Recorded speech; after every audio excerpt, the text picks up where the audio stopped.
Hello everybody and welcome back to Amazing Tech for All.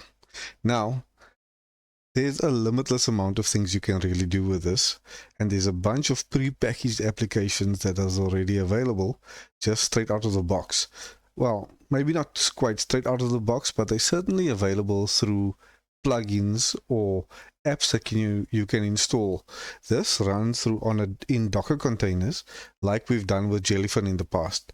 So I thought let's do a video about Home Assistant, which is a home automation hub.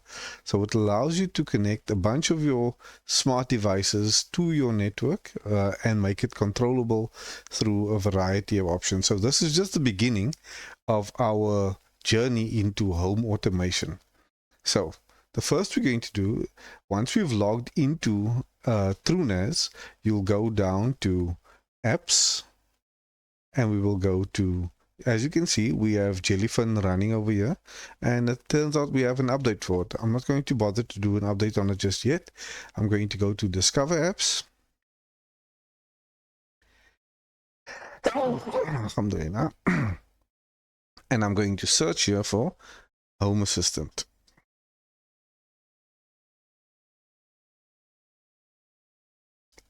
Home Assistant. Let's just see. Do we not have it? Home Assistant is meant to be here. Home Assistant. There we go. Let's click on that and let's click on Install. Now, if you haven't heard of Home Assistant, it is a very, very powerful tool. So to do the installation of the app, once we've clicked on Home Assistant, let's click on I'm setting my time zone to South Africa, particularly since if I want lights to come on at a particular time, my time must be set. I'm going my PostgreSQL database. I'm just going to give it a password. Yes, that is done. I'm going to set my configuration. Let's see, under my storage, my config, I'm going to give it a path. And then I'm going to select a area. Now in the past we've had Jellyfin over here. I'm just going to create a data set. I'm going to call it Home Assistant. And then inside there I will create another one, and there I'm going to call it config. Right. Then Home Assistant media storage, I will just do a path again and then select the path that was underneath here, and we'll just call this media, the media storage. Okay, let's click on create, and at this point we can click on install. So this will take a little while. I'll come back once the installation is complete and we can access Home Assistant through its web interface. As you can see, the installation is now complete and the Home Assistant application is running.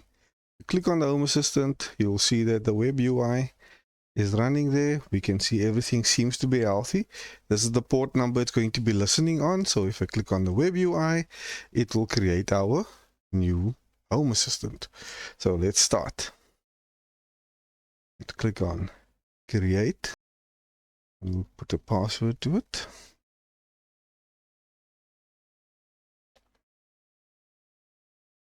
And we will repeat the password.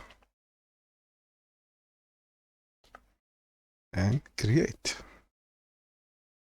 Okay, we'll select the country we're in. We'll just say Cape Town. Hopefully it'll find us, or Cape Town. Yeah, that looks good enough to me. You can be more specific and select the area, your street address if you like.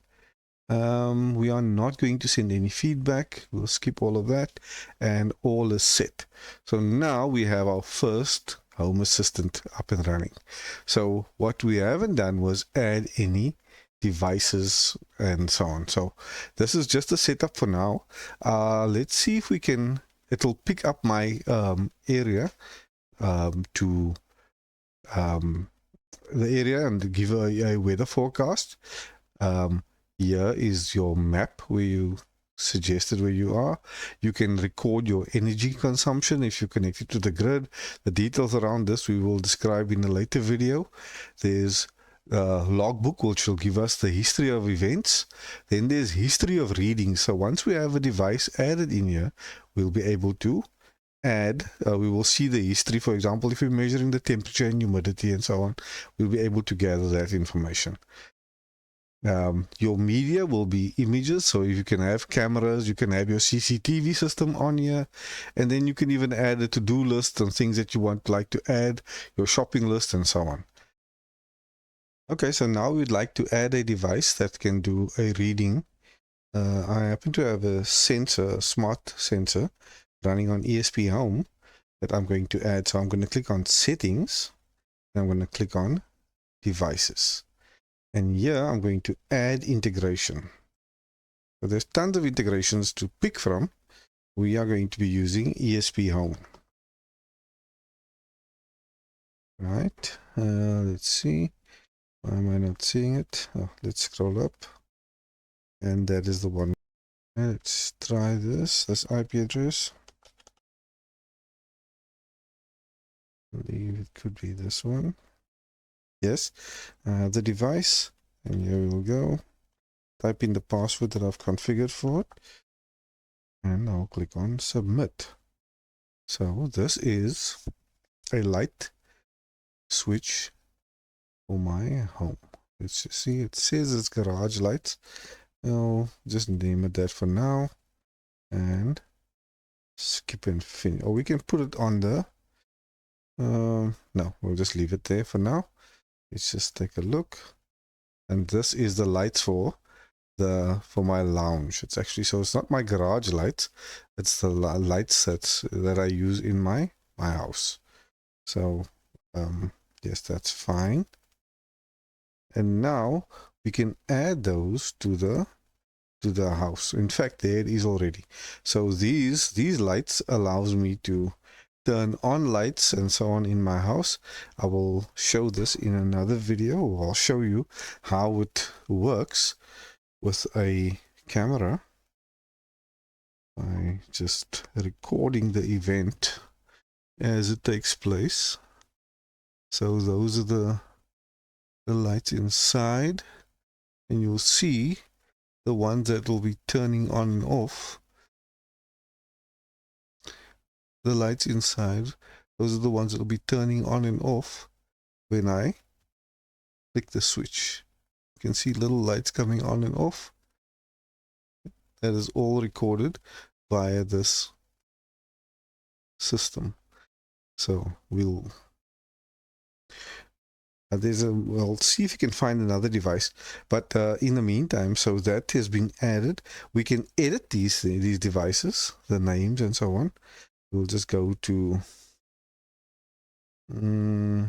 let's just say that's the area name. That's more, here's where we take control. We have more functionality. Let's say take control as it is, and we can now go in, edit this as we like, right? So I'm going to, this name here, I'm going to call it for my dining room lights.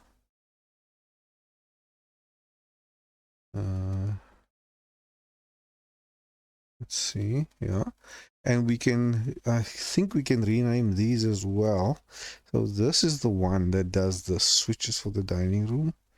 Let me just do that. We'll call this, can we change it? Really? There's got to be a place for us to change it, but anyway, right now I'm not too concerned about it. This is one way to control the lights, and once you're done, you can add those to it, and you can add automation to it to come on and go off at sunset and so on. Okay, so I've connected my cell phone as a webcam now onto my phone, onto my laptop. So now I can point to the TV, or rather to the lights, and you can see that I'm about to click on this little switch over here, and that will turn on and off the lights as the automation happens. So rather, this is not automation, but this is a click to allow me to do to turn the lights on and off using the Home Assistant.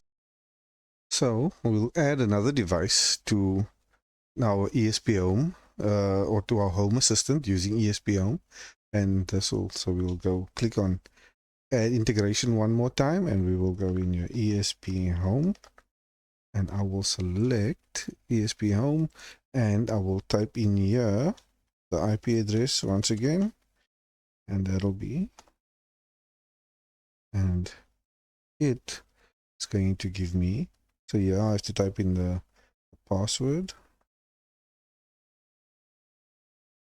See if that's correct. Yes, we are. That's right. And we will skip and finish. So it will give us the temperature and humidity in this area. This is my lounge little device that does the integration over there. I will add this. I can add the card. We click on that and we'll say add card. And we can go to the temperature and humidity screen. We'll just select that. That will be the temperature. Let's see, what can we add? We'll just give it lounge temperature. We'll save that, and we'll add another card, and we will go to humidity. We'll add that, and we'll say name also lounge humidity. Now, for those of you who are in other parts of the world, in South Africa, we use the metric system. If you wanted to change the settings over here, you go to edit. You can change the unit here to Fahrenheit, if that suits you. So this is just how we use it in South Africa. And yes, that is how we set up our home automation system, Home Assistant, on TrueNAS. Using and then integrating a few devices around the house, which includes smart lights and a humidity and temperature sensor, which is connected to a ESP8266 unit. Thank you very much. I hope you enjoyed the video. Please like and subscribe if you got this far, and we'll see you next time. Thank you.